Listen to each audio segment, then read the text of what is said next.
Ma communication porte sur la chirurgie mini-invasive par voie transanale. Donc, c'est une technique nouvelle en Algérie. Nous l'avons introduite en 2018. J'étais au centre anti-cancer de Batna. Donc, nous la pratiquons surtout actuellement avec la tendance actuelle de la désescalade thérapeutique après réponse complète ou quasi complète pour les cancers du rectum. Nous la faisons aussi pour les polypes qui peuvent être réséqués par voie endoscopique conventionnelle, pour les tumeurs T1 qu'on peut traiter par voie endoscopique.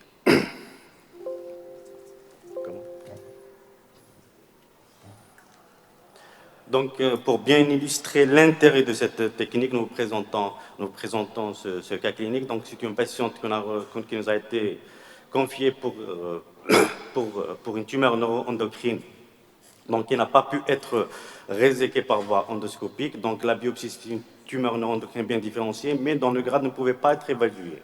Donc, l'écho-endoscopie, il y avait une infiltration de la sous-muqueuse profonde. Donc, qu'est-ce qu'on a fait? Ça ne fonctionne pas? La vidéo.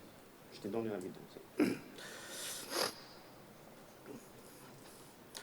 Donc, nous avons préconisé de faire en premier temps une résection par voie endoscopique transanale. Donc, avoir des marges saines, commençant par tracer autour de 1 cm autour de la tumeur, puis essayer de trouver le plan de dissection optimal. Donc, une dissection sous-muqueuse par voie transanale. Donc là, on va le repère, c'est la couche musculaire circulaire. Donc, c'est ça le plan de dissection pour les dissections sous-muqueuses. Puis, on essaie d'enlever en monobloc tout ce qui entoure la tumeur avec des marges de sécurité longitudinales et verticales.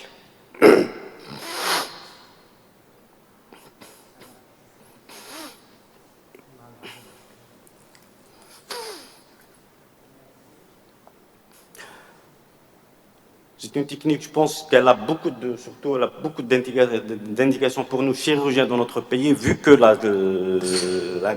la gastro ne règle pas le problème de ce type de tumeur. Donc voici le résultat final avec des marges de sécurité, et le résultat en APAT était correct. Donc avec des marges de sécurité saines, verticales et tu reviens et latérales, nous avons pu préserver l'organe pour cette patient avec un résultat oncologique optimal. Donc, on revient. Donc, le début de la pratique de cette technique remonte aux années 80. Mais pourquoi on n'a pas eu l'essor escompté? C'était parce qu'on utilisait un matériel un petit peu compliqué, rigide, donc, et surtout sa learning curve qui a été longue. Mais actuellement, avec les nouveaux dispositifs, on peut travailler avec plus de liberté et même la learning curve, elle est plus rapide. Elle est surtout indiquée pour les petites tumeurs non endocrines rectales, les réponses complètes ou quasi complètes après traitement néoadjuvant, les cancers du buton du rectum et les tumeurs villeuses étendues. Donc, ce qui concerne les tumeurs non endocrines, c'est surtout pour les tumeurs non endocrines inférieures à 2 cm avec pas de facteur d'extension ganglionnaire. La réponse complète ou quasi complète après traitement néoadjuvant, actuellement, elle se fait de plus en plus. Donc, elle nous fait la résection locale, elle nous permet de faire une confirmation histologique et surtout éliminer les difficultés d'évaluation. Après une radiochimiothérapie, l'évaluation déjà radiologique est difficile et il paraît après TNT, la réévaluation est plus difficile. Pour les tumeurs T1, actuellement, avec surtout le dépistage qui vient de s'installer, on va se rencontrer beaucoup plus avec ce type de tumeurs et qui vont nous poser le problème du traitement local ou radical.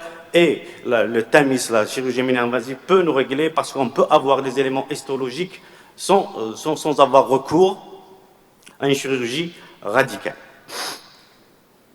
Et surtout, on a travaillé longtemps avec une règle, c'est que lorsqu'on avait une sous-muqueuse profonde envahie, donc le risque d'envahissement ganglionnaire était important. Mais je vous rapporte cette étude qui a été publiée il y a une année, que si on n'avait que la sous-muqueuse profonde qui a été envahie, il n'y a pas forcément d'envahissement ganglionnaire en absence d'un budding important, un envahissement lymphovasculaire et un cancer bien différencié.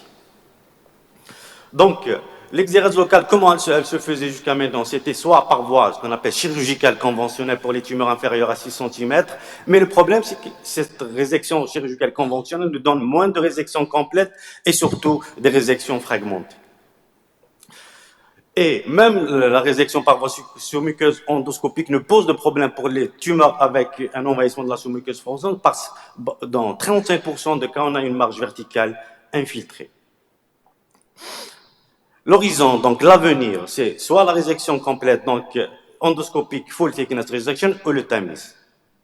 Le problème de la full thickness resection endoscopique, c'est les perforations tardives.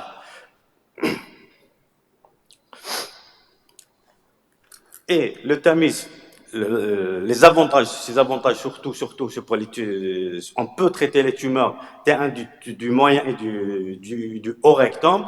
Elle nous permet d'avoir des résections monoblocs, moins de fragmentation des pièces et surtout une morbidité faible et pas de conséquences sur anortale. Et en matière de résection après réponse complète ou quasi complète, il paraît qu'il n'y a pas de risque carcinologique si on reprenait nos patients. Et si on comparait la résection endoscopique et le TAMIS, vous voyez, on a plus de résection complète avec le TAMIS et moins de pièces fragmentées.